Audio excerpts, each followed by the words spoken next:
క్రీస్తునందున్న ప్రియులకు ప్రేమతో వందనాలు తెలియజేస్తున్నాను. మార్చి నెల 9వ తేదీ 2025. ఈరోజు దేవుడు మనకు చేస్తున్న వాగ్దానం ఏమిటనగా, కీర్తనల గ్రంథము 78వ కీర్తన 15వ చరణం. అరణ్యములో ఆయన బండలు చీల్చి సముద్రమంత సమృద్ధిగా వారికి నీరు త్రాగనిచ్చెను. ఆమేన్. నా ప్రియమైన సహోదరి సహోదరులారా, ఇశ్రాయేలు ప్రజల యొక్క జీవితంలో అరణ్య మార్గములో, అరణ్య ప్రయాణములో వారికి నీరు లేక ఇబ్బంది పడుచు ఉన్నప్పుడు దేవుడు బండను చీల్చి వారికి సమృద్ధిగా త్రాగుటకు, వారి పశువులు సమృద్ధిగా త్రాగుటకు నీళ్లనిచ్చిన దేవుడు. దేవునికి మహిమ కలుగును గాక.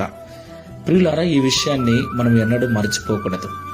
దేవుడు నిన్న, నేడు, నిరంతరం ఏకరీతిగా ఉన్నవాడు. ఆయన మారనివాడు. నాడు ఇశ్రాయేలు ప్రజల జీవితంలో చేసిన దేవుడు నేడు ఆత్మీయముగా ఇశ్రాయేలీయులమైన మన జీవితంలో కూడా చేయుటకు సమర్థుడు, చాలిన దేవుడై ఉన్నాడు. దేవునికి మహిమ కలుగును గాక. కాబట్టి నా ప్రియమైన సహోదరి సహోదరులారా, నీ జీవితంలో ఎలాంటి కొరతలతో ఉన్నావు, ఎలాంటి ఇబ్బందులతో ఉన్నావు? ఆర్థికపరమైన కొరతల, ఆరోగ్యపరమైన కొరతన, ఎలాంటి కొరత నీ జీవితంలో అనుభవిస్తున్నావు? సమృద్ధి లేక బాధను అనుభవిస్తూ ఉన్నావా? చాలని బ్రతుకు, చాలని జీతము, చాలని జీవితాలు, కోరిన ఆహారము తెచ్చుకొని తినడానికి కూడా ఆలోచించే పరిస్థితుల్లో ఉన్నావా? భయపడద్దు. నీవు నేను ఆరాధిస్తున్న దేవుడు సమృద్ధిని అనుగ్రహించగలవాడు.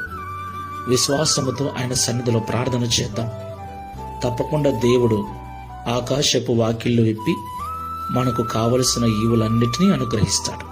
ప్రార్థన చేసుకుందాం. ప్రేమ స్వరూపుడైన డౌన్లోడ్ షేర్ చాట్.